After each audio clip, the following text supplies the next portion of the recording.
परमेश्वर की नई वाचा। एक स्वर्गदूत ने एक जवान स्त्री मरियम से कहा कि वह परमेश्वर के पुत्र को जन्म देगी।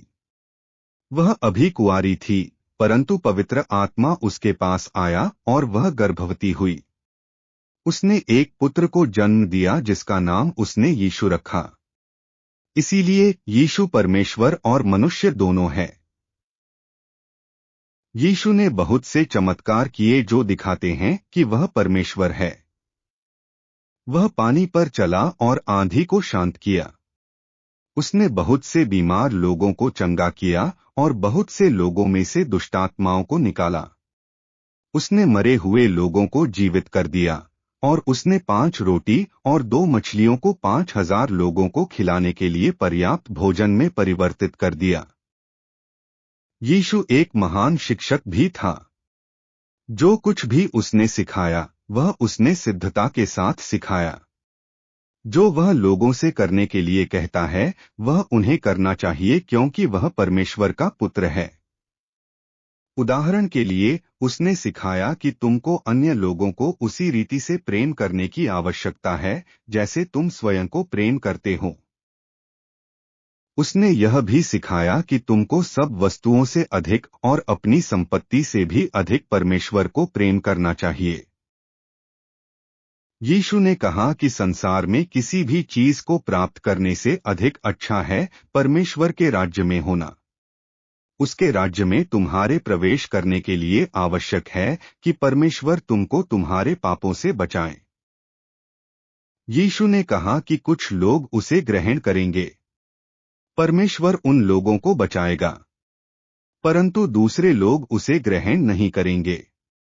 उसने यह भी कहा कि कुछ लोग अच्छी भूमि के समान हैं क्योंकि वे यीशु के बारे में शुभ संदेश को स्वीकार कर लेते हैं और परमेश्वर उनको बचाता है।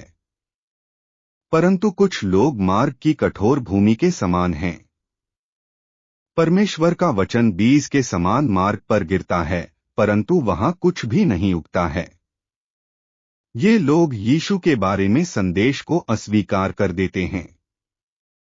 वे उसके राज्य में प्रवेश करने से इनकार कर देते हैं।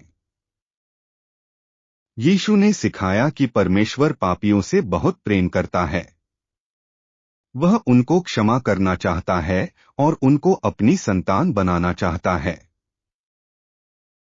यीशु ने यह भी बताया कि परमेश्वर पाप से घृणा करता है।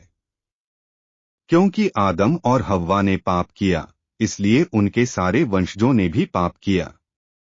इस संसार में रहने वाला हर एक जन पाप करता है और परमेश्वर से दूर है। हर एक जन परमेश्वर का शत्रु है।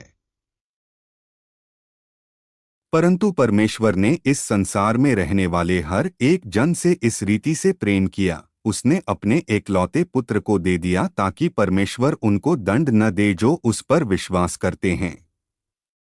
इसके बजाय वे उसके साथ हमेशा के लिए रहेंगे।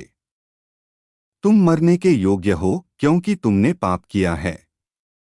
तुमसे परमेश्वर का क्रोधित होना उचित ही है। इसकी अपेक्षा वह यीशु पर क्रोधित हुआ।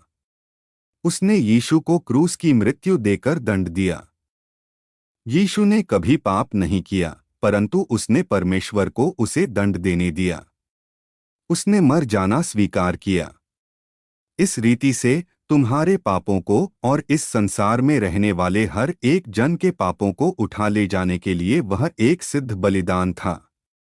यीशु ने स्वयं को परमेश्वर के लिए बलिदान कर दिया, इसलिए परमेश्वर किसी भी पाप को, यहाँ तक कि भयंकर पापों को भी क्षमा करता है। भले ही यदि तुम बहुत से अच्छे कामों को करते हो तो इसके द्वारा परमेश्वर तुमको नहीं बचाएगा।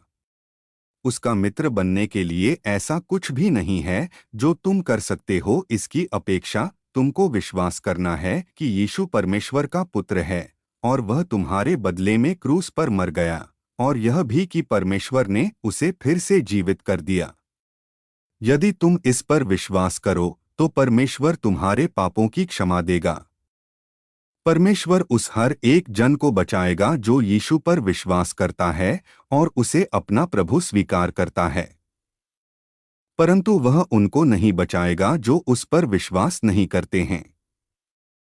यह कोई मायने नहीं रखता कि तुम धनी हो या गरीब हो, पुरुष हो या स्त्री हो, बूढ़े हो या जवान हो, या तुम कहाँ रहते हो, परमेश्वर तुमसे प्रेम करता है और चाहता है कि तुम यीशु पर विश्वास करो कि वह तुम्हारा मित्र बन सके।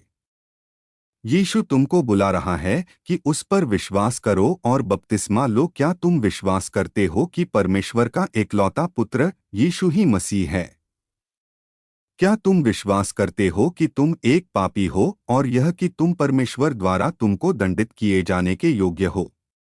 क्या तुम विश्वास करते हो कि तुम्हारे पापों को मिटाने के लिए यीशु क्रूस पर मरा?